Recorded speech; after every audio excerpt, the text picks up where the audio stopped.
Et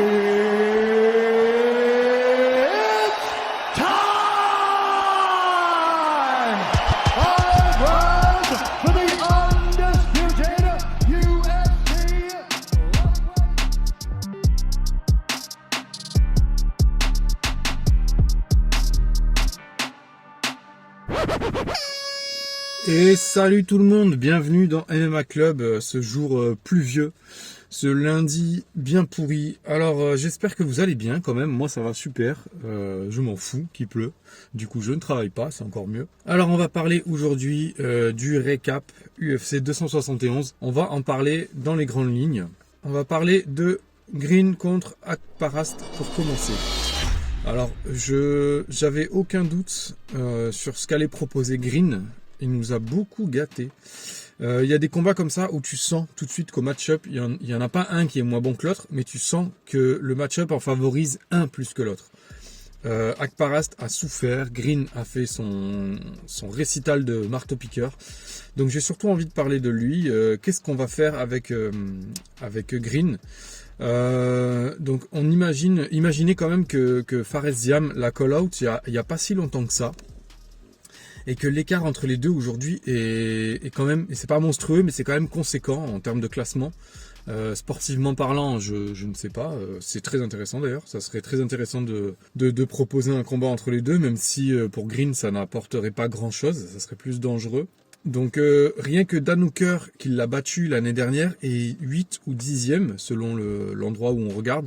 Fares est 33e aujourd'hui, ou 36e, pareil, ça dépend.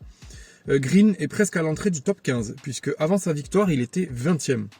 Donc il pourrait affronter des mecs comme Brad Riddle, Mateusz Gamrot ou Damir Ismagulov, qui est sur une grosse série. Il est 16e, donc ça pourrait être intéressant pour lui. Bon, j'ai pas vérifié si un de ces trois-là est booké prochainement. Si ça se trouve, oui. Mais en tout cas, c'est des noms qui colleraient bien et qui lui feraient encore avancer d'une case, avancer d'un pas. Donc ça serait très intéressant pour lui. Voilà. Je suis très content que l'UFC ait finalement mis Moïcano contre Hernandez en main card. Je l'avais mentionné en début de podcast analyse et prono que c'était quand même bizarre qu'il soit en early prelim. Donc finalement c'est une belle récompense. On a eu un magnifique finish, on a eu un beau discours de Moïcano, la machine elle repart pour lui. Franchement moi j'y croyais pas trop, je vais pas mentir, quand j'ai vu que ça allait sur la main carte, je me suis dit merde qu'est-ce que je fais, est-ce qu'on fait vite fait un petit prono pour ce combat là, et je vais pas vous mentir, je pensais que Hernandez allait gagner.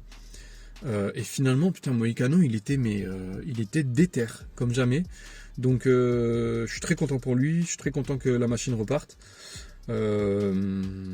Il était pas loin de... Putain, il était au title shot il n'y a pas si longtemps que ça, et là il se retrouvait en early prelim. Moi ça me faisait mal en fait. Donc je suis content, voilà, je suis content. Même si je misais pas sur lui au départ, c'est cool.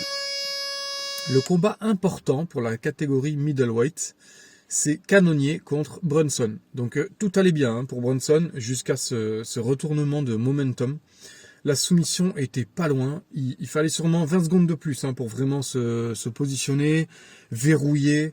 Là au chrono, on savait que ça suffirait pas, donc il y avait petite alerte, mais il commençait à l'étouffer, mais c'était pas suffisant parce que le temps manquait en fait pour faire le travail nécessaire qu'il y a autour. Donc je pense que Cannonier le savait et qu'il a pas paniqué. Donc à l'inter-round, tout a changé, l'attitude, le regard. Putain, la puissance, tout. Brunson a enlevé les batteries, il était sur réserve jusqu'au TKO. Violent d'ailleurs, le TKO. J'avais pas bien... j'avais écouté, mais j'avais pas bien pris en compte ce que Oumar m'a dit lors de l'analyse. Oumar qui était mon invité pour l'analyse et les pronos, il parlait de Cannonier, il avait souligné le fait que celui-ci était dur au mal, qui rendait salement les coups, donc bon c'est pas comme si je le savais pas, mais il avait appuyé sur le fait que Cannonier serait revanchard après son combat contre Whittaker, et que tout comme moi je pensais que Brunson ça allait de soi qu'il allait dérouler, son analyse à lui était peut-être plus clairvoyante que la mienne, je sais pas. Ça s'est joué à quelques secondes au finish du premier round, mais n'empêche qu'il a eu raison. J'étais un peu matrixé par ses prestations en demi-teinte contre Whittaker. Donc là je parle de Cannonier bien sûr. Et en fait, voilà, au final, je l'ai vu je l'ai vu s'éteindre plutôt que prévu, et il a fait un beau retour. C'est un beau retour pour le Killa Gorilla. Et au final, donc le title shot aujourd'hui, il est pour lui. On peut pas lui enlever ce crédit, hein, surtout que à part Sean Strickland, il y a Perse, il y a rien du tout. Donc ce sera sûrement les deux derniers à tenter leur chance pour juin et décembre, à mon avis, hein, un truc comme ça. Et je pense qu'en 2023, Adesanya, il va changer de projet, il aura tout fait, il aura tout gagné. Cannonier versus Adesanya en juin, ça a vraiment de la gueule. Donc est-ce qu'il va réussir à s'approcher de Easy? Est-ce qu'il va réussir à mettre sa capacité à encaisser et à rendre les coups à profit? Sachant que Adesanya, il faut taper et taper jusqu'à l'affaiblir. Comme l'a fait Gastelum, il faut lui rentrer dedans. Faut pas avoir peur de prendre des coups parce que tu vas en prendre. Malheureusement, jusque-là, ils sont tous tombés et du coup, ça fonctionne pas. Il y a que Gastelum qui a réussi à péter la garde pour mettre des coups. Il en prenait autant qu'il en donnait, pardon. Et ça n'a pas suffi, hein, mais il a montré une voie intéressante pour celui qui veut brawler avec Adesanya salement du street fight.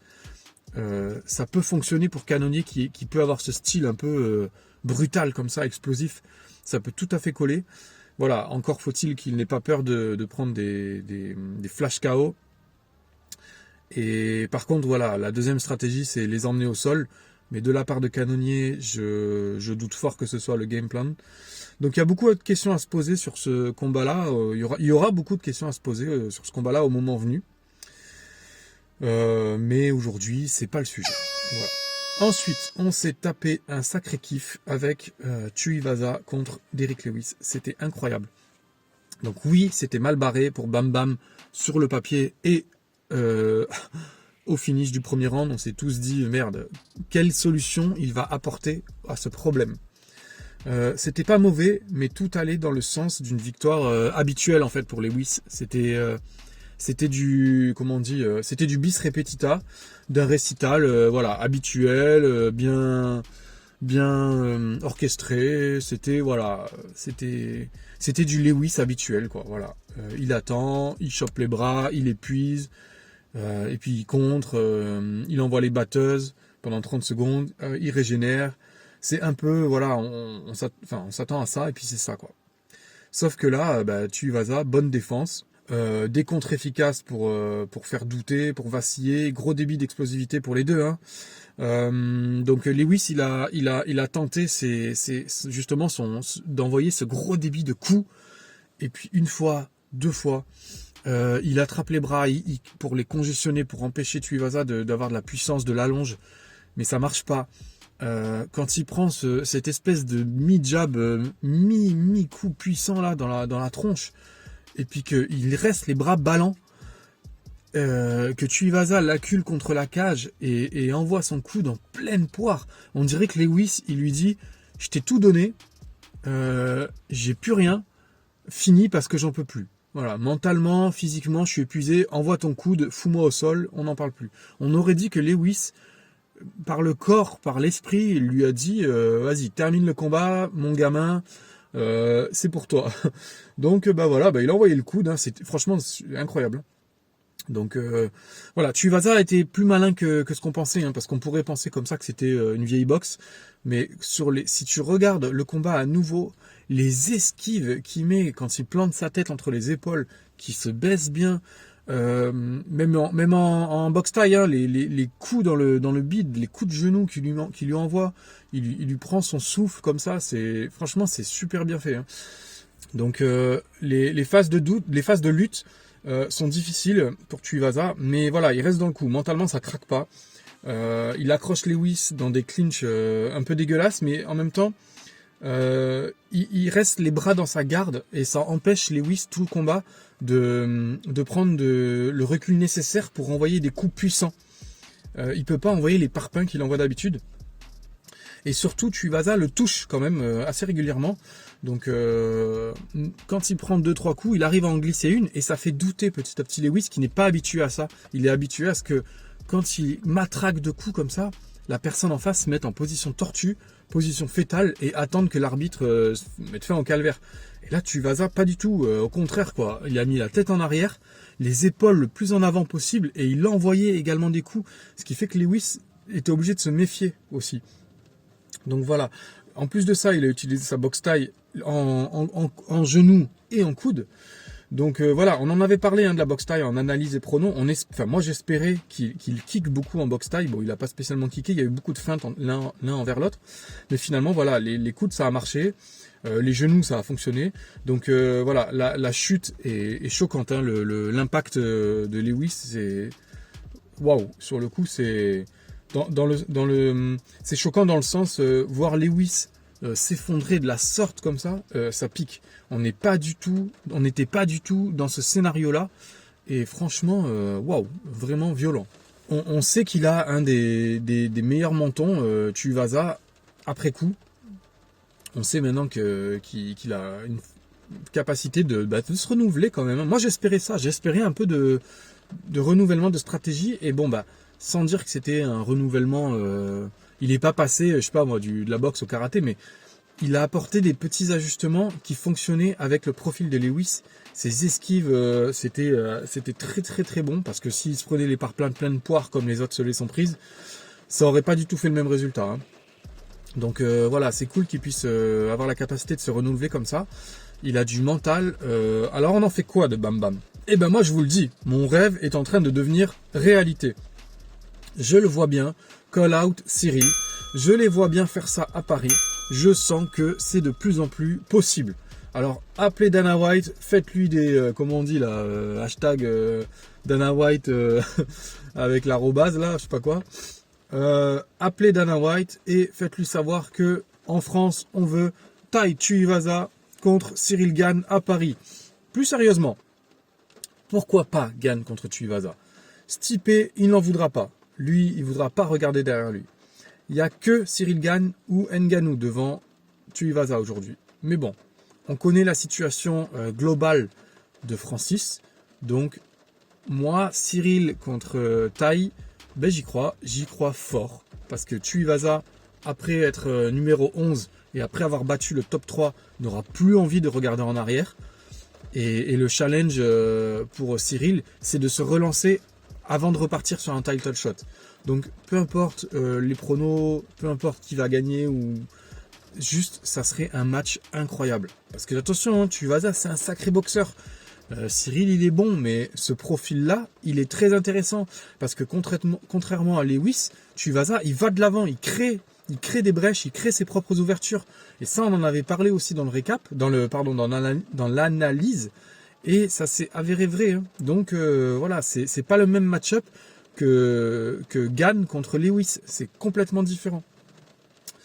Concernant Lewis, comme on en parlait, hein, moi comme je disais, il va gatekeeper maintenant, il va traumatiser des prospects, des top 10, et puis petit à petit, il va finir par s'éteindre à ce niveau-là, mais je le vois pas, il est out maintenant pour la course, hein, il a 37 ans, le très très haut niveau, ça va devenir de plus en plus compliqué.